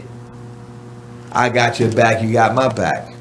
Mm-hmm. But in return, you know, they would talk about me like I was the worst thing ever. Man, what? I didn't. Or they would plot to see me fall. Mm-hmm. Sometimes you pray for times like this to rhyme like this, so I had to grind like that to shine like this. And I had to say that. And I promise you I have to say that because I just had a whole lot to say very quickly. But because I'm triggered, and that was a triggered conversation. But it's not, you know, a bad trigger. It just goes to show you, and it just went to show me like a very long time ago, like a lot of people question why I don't talk about my school like that and why I don't do a lot of things. But a lot of people did a lot of questionable things there, and they still expect you to come through and support and be your friend. And like the more that I it was like an onion, and more layers that I kind of like went back and realized how much layers I put on just to protect myself out there. And when I started pulling back those layers and seeing how people were like the disputes, the things people were arguing over, the way that I was taken advantage of, like it kind of made me like really, really shy away. And like, so now, yes, I do have to grind so that you all know who I am. Like, don't look at me now. We're back to that. Like, yes. Yeah. Don't play with me. You can talk about me. You can do everything you want, but what you're not going to do is stop my shine. But you know, like the good part about that whole thing that you said was that you took time enough to see it. Mm-hmm. You know, because there's some people who don't see it, and they still running around here like, oh yeah, they're my homeboys and everything, and it's like, I deal with that. I deal with that, you know, doses. You have no idea what they saying when you're not around. Exactly. I actually saw a meme that stated, be thankful for the ones that God removed, because he was the ones who heard everything that they were saying when you weren't around. Right. And you know, y'all probably don't know, but I went through a couple female friend breakups this year, and it happened all at once. And I really had to like really lean on that meme and like really believe in that meme for a very long time, because it took me a long time to heal from that. Now it's really weird because they were girls and I'm a woman, so it shouldn't take that long. But I really invest in my friendships. So like it took a while because I can only imagine what they were saying when I wasn't around. I had to walk away from a friend of mine who I've been knowing for 20 odd years, because of the simple fact they didn't value my time. I lie to you not, I had to cut off my online sister and my ex-best friend for the same reason, plus more. They didn't value my time. You know, if I tell you, hey, look, now, like I said, I don't mind helping anybody out with anything. But when I have something that I want to do, respect it. Got that right. Just respect it. You know? And this one time, everything was just a clusterfuck. And I'm trying to help people out, do this, do that. And the whole time, everybody's dressed up, made up, ready to go, and I'm still dressed in the same dirty jeans and T-shirt that I was in a couple hours ago, because I'm helping you out. But yet, you don't take time enough to say, well, you know, nah, man, you know, you gotta get ready too. Go ahead, you take care of what you gotta take care of. I'm here now, you take care of what you take care of, and, you know, by the time you come back, we were ready to go. There's none of that. So it's 9:47. Yeah. So I say that to say this, you know, you're not going to get the same that you give people. And if it gets to a point where it gets toxic, sometimes you just got to let them go. You know, or just, you know, tell them, like, you know, or make them aware of how they're treating you. That doesn't mean they're going to pay attention, so sometimes you just got to cut them off. It depends on the effect of it. Yeah. All right, guys, and on that note, we have to go to a break. Thank you guys for tuning in again. We are almost actually done. This is the fastest 2 hours of your life, and we are already at the end. We're almost at 10 o'clock, so make sure you tune in after these messages on BeExposedRadio.com. Happy holidays.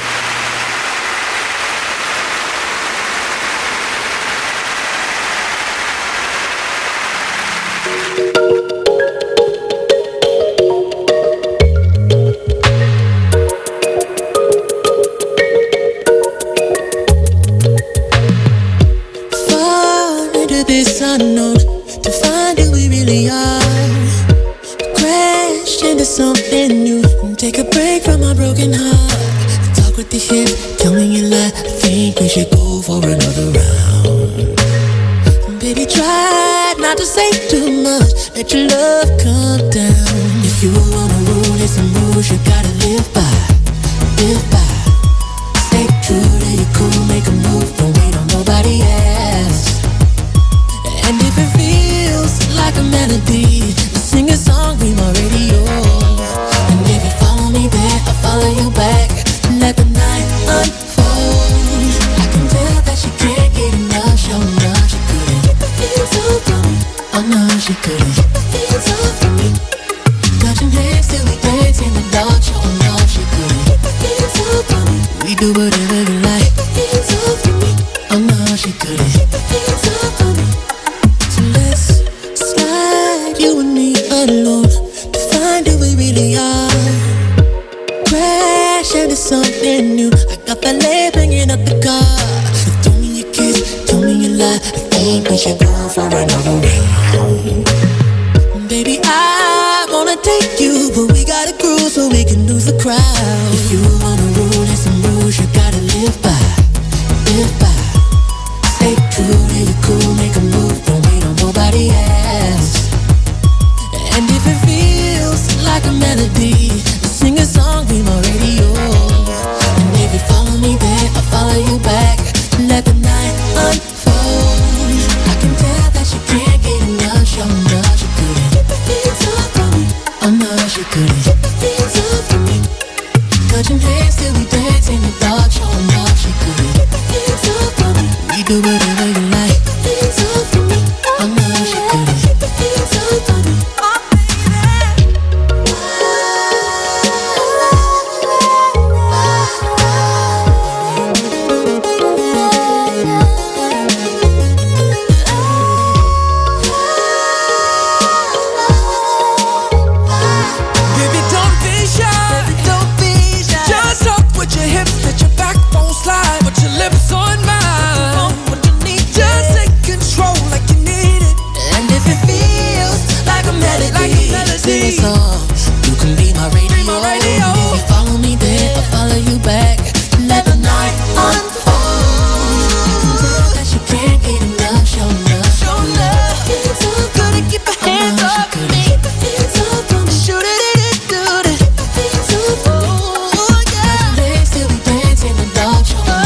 to this flashback of SkyLyne radio show. So where we at?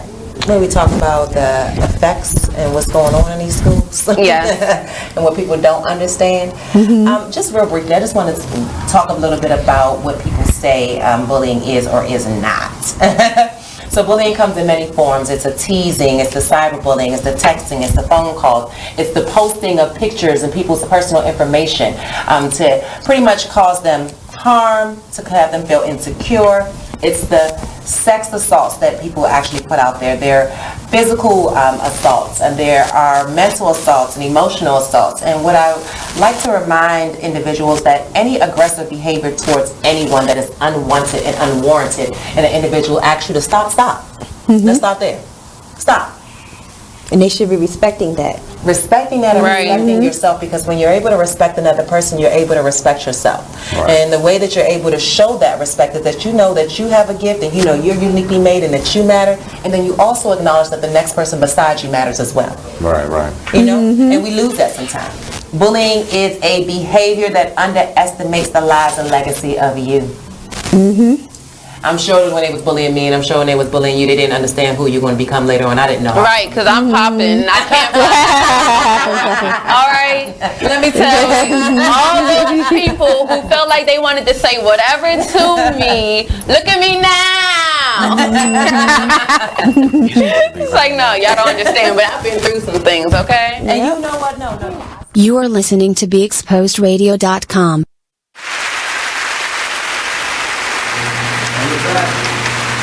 And we are live, we are back. Thank you for everyone that has tuned in today. We are up into the last 7 minutes of our show.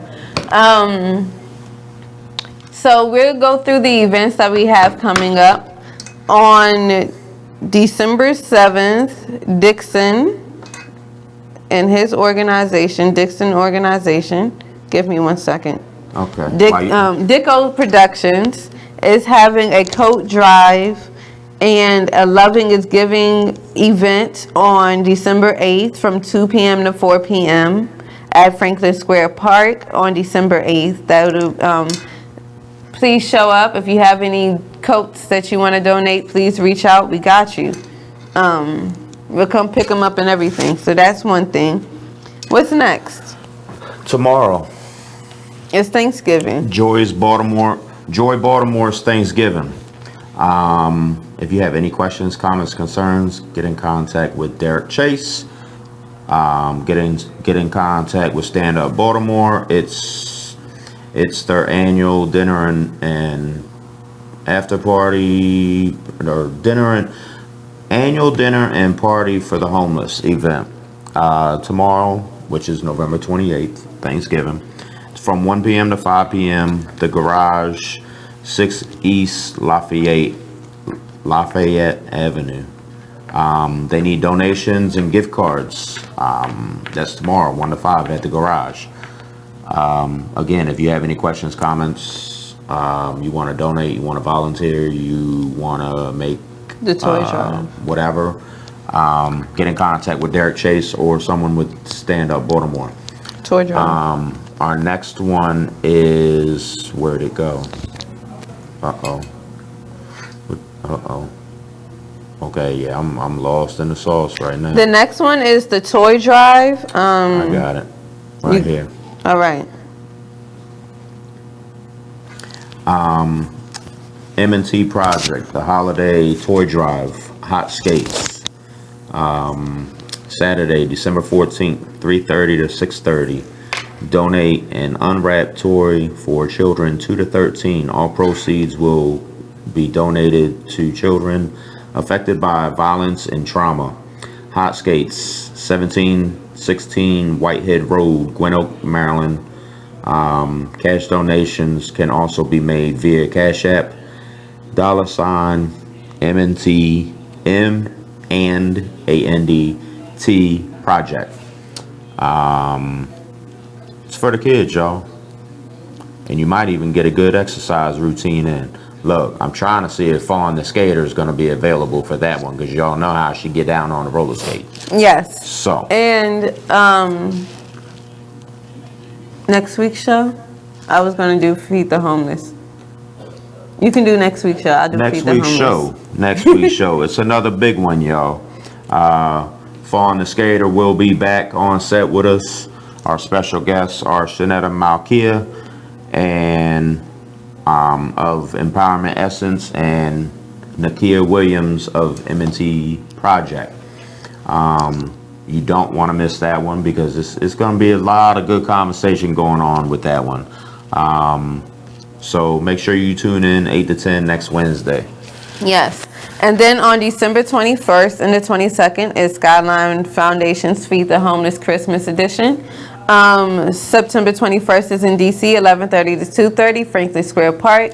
The 22nd under the 83 Bridge, right next to Ida B's, from 1 p.m. to 4 p.m. Make sure you reach out to us. And we have come to the end of the show. If you have any donations, please reach out to us as well. We definitely need men's clothes. So if there's anyone out there who has men's clothes that they can donate, we're here. We appreciate them. Thank you. But we've come to the end of the show, Mark. Happy holidays. Happy holidays. Happy Thanksgiving. Happy Thanksgiving. We ain't talk about I what appreciate happens you. in Thanksgiving and everything. I appreciate you too. See, teamwork. We're definitely here. Teamwork makes the dream I ain't work. gonna lie, I could not do this without her. Because when I say I got the best business partner in the world, Business partners. It's a couple of us. oh, it's a team of us. It's a whole Don't team. get it twisted. Gang, It's a team all of the us. way out here. But you the real I deal. don't know. Maybe between me and you, man, we make it happen every month. That's how we do. Yep. Happy holidays. Happy Thanksgiving. Be safe. Drive safe if you're traveling. Get to your destination safe and sound. We wish you all the best. You'll be in our thoughts and prayers. Enjoy your day. Enjoy your holiday weekend. Be safe. God bless you. Thank you. See you all next week on BeExposedRadio.com.